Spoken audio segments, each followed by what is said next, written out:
روزے سے میسیجز بہت سارے ملتے ہیں جس کو آگے ڈائیورٹ کرنا ضروری ہے کہ ہم جب نڈھال ہوتے ہیں، ہمیں بھوک لگتی ہے تو یہ میسیج لینا ہے اس سے کہ ہم تو آج بھوکے ہیں، کچھ لوگ شاید سارا سال ہی بھوکے ہوتے ہیں، تو ہمیں ان بھوکوں کی مدد کرنی چاہیے۔ جب ہم نڈھال فیل کرتے ہیں تو پھر ہمیں کمزوری جو ہے اس کی فیلنگز آنی چاہیے کہ جب تونگر ہوتا ہوں وہ کر و فری الگ ہوتا ہے، جاہو جلالی الگ ہوتا ہے، میرے سامنے کوئی اونچی آواز میں بات نہیں کر سکتا، وہی کر و فر والا افطار سے پہلے اس کو بھی لگ پتا جاتا ہے کہ میری اوقات کیا ہے۔ تو یہ ایکچولی بہت سارے میسیجز ہیں، جس طرح حج کے سفر میں علماء نے فرمایا نا کہ مینا کے خیمے میں رہے تو غریبوں کی جھونپڑیاں یاد رکھے، اور زمین پہ سوئے تو سارا سال جو زمین پہ جو سوتے ہیں ان کا سونا یاد رکھے۔ تو ایکچولی یہ ہمیں سب چیزیں یاد دلاتا ہے روزہ۔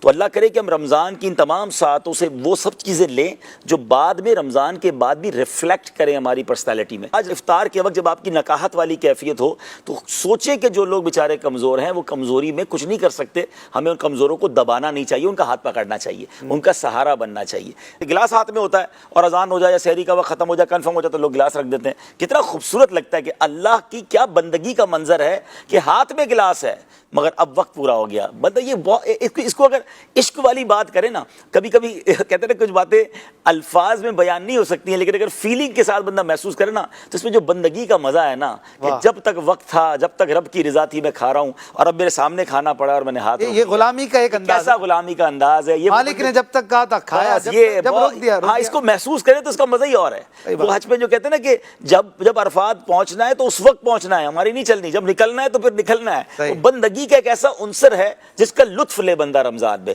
جس کا مزہ لے بندہ رمضان میں۔ تو ایک عشق والی بات اور کر دیتا ہوں کہ بہت ساری عبادتیں جو ہے وہ بزرگوں کی یا انبیاء کی، اللہ والوں کی یاد میں ہیں۔ صفا مروہ کی بی بی ہاجرہ کی دوڑ لگی تھی تو حضرت اسماعیل کے لیے، تو ان کی یاد میں سعی جو ہے وہ کر دی گئی حاجیوں کے لیے، عمرہ کرنے والوں کے لیے۔ تو عاشقان رسول کے لیے تو یہی کافی ہے کہ میرے آقا نے کچھ دن غار حرا میں ان دنوں میں یوں سمجھیے کہ گزارے تھے اور رات عبادت میں گزارے تھے، تو اس یاد میں ہمارے لیے روزے رکھ دیے گئے۔ تو یہ محبوب کی یاد ہے، غار حرا کی یاد ہے، نبی پاک کی ادا ہے، تو اس کو بندہ ادا کرے۔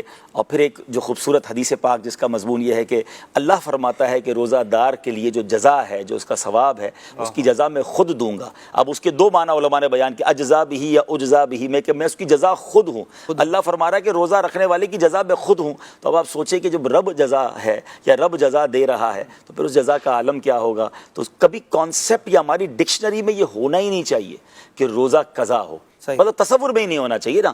بلکہ میں تو یہ بھی مشورہ دوں گا، ٹھیک ہے سفر میں روزے کی اجازت ہے، لیکن جو سفر آسان ہیں، آج کل سفر بڑے ایزی ہوتے ہیں، جہاز کے سفر ہوتے ہیں، تو خواہ مخواہ رمضان کا روزہ نہ چھوڑیں۔